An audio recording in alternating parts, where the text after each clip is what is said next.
ये कहानी है गांव बिजोरा की। एक ऐसा गांव जहां की जिंदगी बहुत धीमी थी पर सुकून था। यहाँ लोग दिन भर अपने खेतों में काम करते और रात को सुकून से सोते थे। गांव का अधेड़ उम्र का हरि प्रसाद, जिसे सब काका कहकर बुलाते थे, अपने खेत पर जाने के लिए तैयार था। अरे सावित्री, मेरी लाठी कहाँ रख दी? रोज मुझे अलग अलग जगह पर मिलती है। अजी, और कहाँ होगी, पड़ी होगी यहीं कहीं, देख लीजिए। चलो छोड़ो, आज बिन लाठी के ही चला जाता हूँ। तभी हरि प्रसाद को कोई आवाज लगाता है। अरे काका, चलिए आज खेत नहीं जाएंगे क्या? अरे लो देखो, रमेश भी आ गया। अरे आया रमेश, वहीं रुक। फिर हरि प्रसाद घर के बाहर आता है और रमेश के साथ खेत पर जाने लगता है।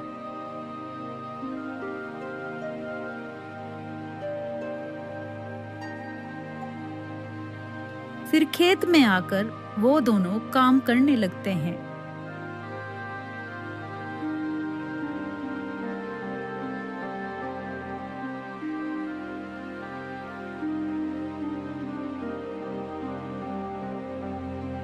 शाम तक काम करने के बाद वो दोनों थक कर बैठ जाते हैं। अरे भाई रमेश, आज तो गर्मी ने बहुत बुरा हाल कर दिया है। काका, अब बूढ़े होते जा रहे हैं आप, थकन और गर्मी तो ज्यादा लगेगी ही अब। अरे क्या बात करता है तू?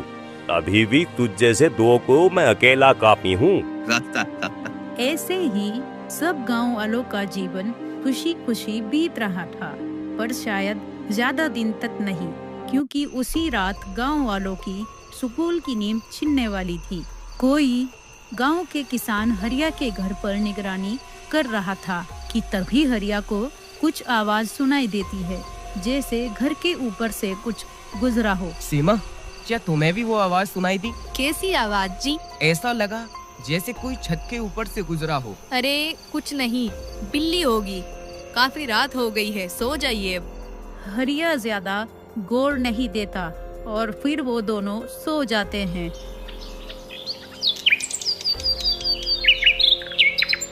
अगली सुबह होती है तो हरिया का पड़ोसी किशन जोर जोर से रो रहा होता है। हे राम, मैं तो लुट गया।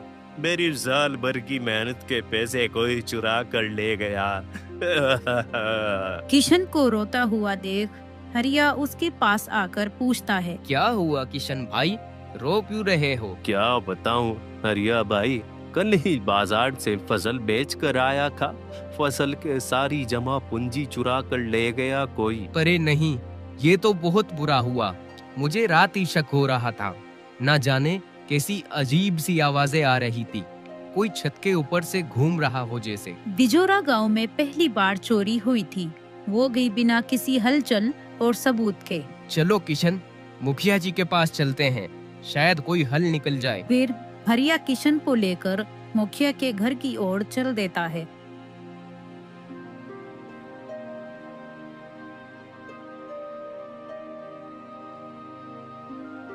थोड़ी दूर चलते ही रास्ते में उन्हें अपने घर के बाहर खड़े हुए हरि प्रसाद और रमेश मिलते हैं। अरे किशन, हरिया, मुंह लटकाए कहाँ जा रहे हो? क्या हुआ? मुखिया जी के पास जा रहे हैं काका। क्यों, क्या हुआ? कुछ बात है क्या? वो दोनों पूरी बात हरि प्रसाद को बताते हैं। क्या कहा? हमारे गांव बिजोरा में चोरी? पर ऐसा कैसे हो सकता है? ये तो बहुत गंभीर मामला है। चलो, मैं भी तुम्हारे साथ चलता हूँ। रमेश, तुम खेतों की ओर निकलो, मैं मुखिया जी के पास से होकर आता हूँ। फिर वो तीनों मुखिया जी के घर की ओर निकल पड़ते हैं।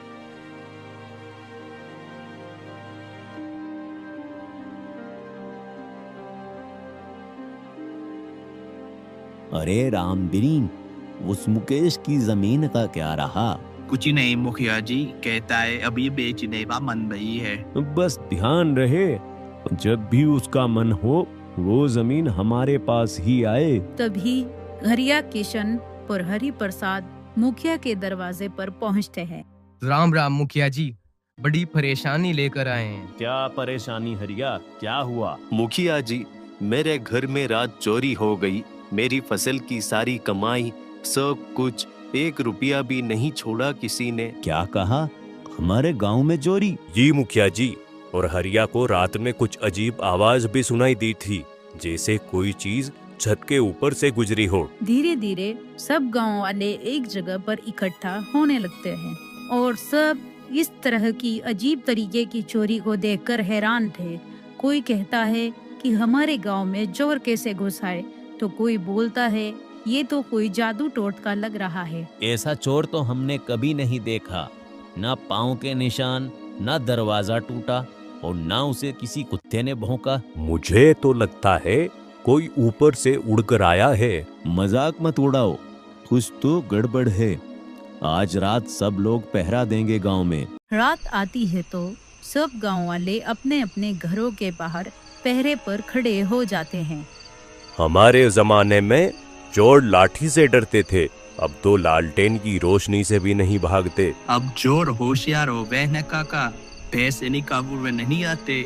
हंसी मजाक बंद करो, सब लोग पहरे पर ध्यान दो। काका, मैं और किशन पूरब के खेतों की ओर निगरानी करेंगे। ठीक है, मैं कुएं के पास देखभाल करूंगा। सब लोग अलग अलग जगह पर पहरा देते हैं।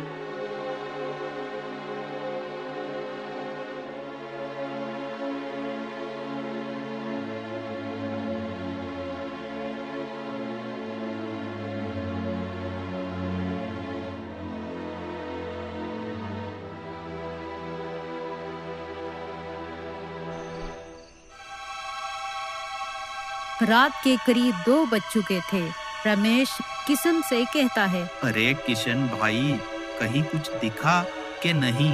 मुझे तो नींद आ रही है। अभी तो कुछ नहीं मिला, लेकिन ढूंढते रहो। तभी उनके ऊपर से किसी चीज के गुजरने की आवाज आती है। अरे किशन, सुना तुमने? कुछ आवाज आई है। वो देखो, ऊपर कुछ उड़ रहा है। आवाज आ रही है ना, लेकिन पंख नहीं दिख रहे हैं इसके। कहीं ये कोई चुड़ैल तो नहीं?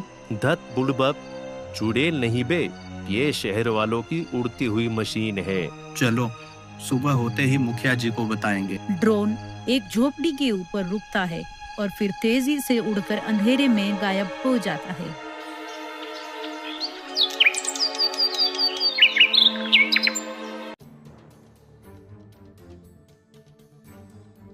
सुबह होती है तो रमेश और किशन भागते हुए मुखिया जी के घर पर आते हैं। अरे क्या हुआ, क्यों भागे आ रहे हो? मुखिया जी, वो हमने देखा, वो उड़ता हुआ कुछ था।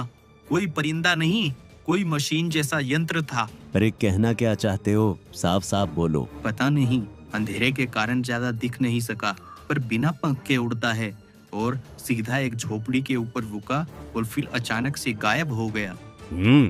तो ये बात है। शायद कोई उस यंत्र से गांव पर निगरानी करता है और चोरी भी कोई इंसान ही करता है। पर गांव में ऐसा यंत्र कौन लाएगा? ये कोई गांव वाले का काम तो नहीं लगता। इसका मतलब कोई बाहरी है और पढ़ा लिखा, जिसे तकनीक की समझ हो। जी मुखिया जी। हाँ चलो, इसका कुछ तो हल निकालना ही पड़ेगा। अगले दिन मुखिया जी वापस पंचायत करते हैं। कुछ लोग चिंतित बैठे हैं, कुछ आपस में फुसफुसा रहे हैं और चोरी की खबर दिन ब दिन फैलती जा रही है। बिना ताला टूटे, बिना कोई निशान, लगता है कोई भूत पिशाच है। अरे भाई, मेरी बीवी कह रही थी कि रात में आंगन में कुछ चमकती हुई रोशनी दिखी और चांद नहीं था वो। कुछ तो गड़बड़ है, पर समझ नहीं आ रहा है कि कौन, कैसे और कब करता है ये सब। कोई ना कोई चालाक है।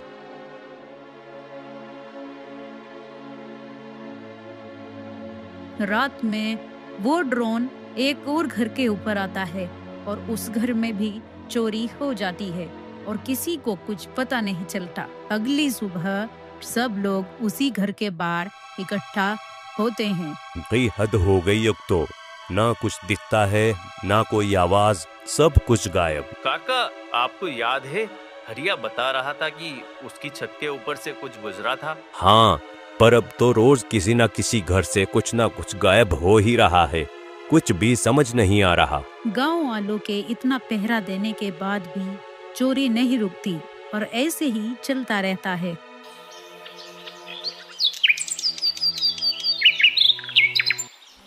फिर अगले दिन गांव में एक बैलगाड़ी आती है।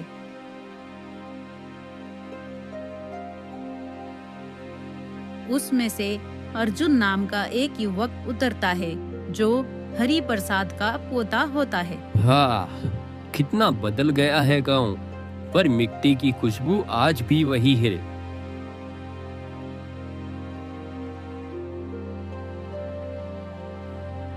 काका, अरे अर्जुन, तू यूं अचानक? बस यूं ही मन किया और कॉलेज की छुट्टियां भी थी तो सोचा आप दोनों से मिलाऊं। अरे बेटा, आने से पहले बता देता तो तेरे लिए कुछ अच्छा सा बना कर रख लेती। कोई बात नहीं काकी, आपके हाथ की रोटी और अचार अब बैठकर आराम से खाऊंगा। अरे सुन अर्जुन, गांव में बड़ी गड़बड़ है आजकल। कोई चोरी कर रहा है, वो भी इस तरह कि कोई कुछ समझ नहीं पा रहा है। चोरी? और कोई कुछ देख भी नहीं पाया? कुछ लोग कहते हैं हवा में उड़ती हुई रोशनी दिखती है, जैसे कोई यंत्र। अब हम तो ठहरे गांव के सीधे साधे लोग ये सब कहाँ समझते हैं। रात हो जाती है और अर्जुन घर के बाहर खड़ा हुआ कुछ सोच रहा था कि तभी वो ड्रोन उड़ता हुआ जंगल की ओर जाता है। अर्जुन देख लेता है कि वो ड्रोन जंगल की ओर जा रहा है और फिर तुरंत भागकर रमेश और किशन को बुलाकर लाता है।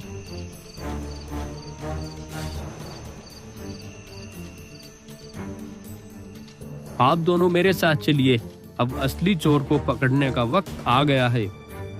तीनों जंगल की ओर दौड़ते हैं। वो तीनों अलग अलग रास्तों से जंगल में आते हैं और जंगल के बीचों बीच आकर देखते हैं कि एक पेड़ के नीचे दो आदमी खड़े हैं, जिनमें से एक के हाथ में ड्रोन का कंट्रोल है। देरी ना करते हुए अर्जुन उन दोनों चोरों को दबोच लेता है।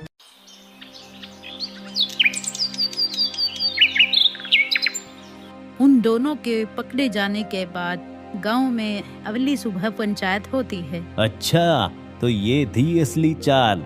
एक ने ड्रोन से निगरानी की और दूसरा चुपचाप जाकर चोरी करता रहा। अरे भाई, पहले तो लाठी और लालटेन ही काफी थे, अब मोबाइल और इंटरनेट भी रखने पड़ेंगे क्या? थोड़ा टेक्नोलॉजी तो सीखना पड़ेगा दत्तू, मैं आपको सब सिखा दूंगा। हाँ हरि प्रसाद जी, अब लाठी से नहीं वाईफाई से चौकसी करनी होगी।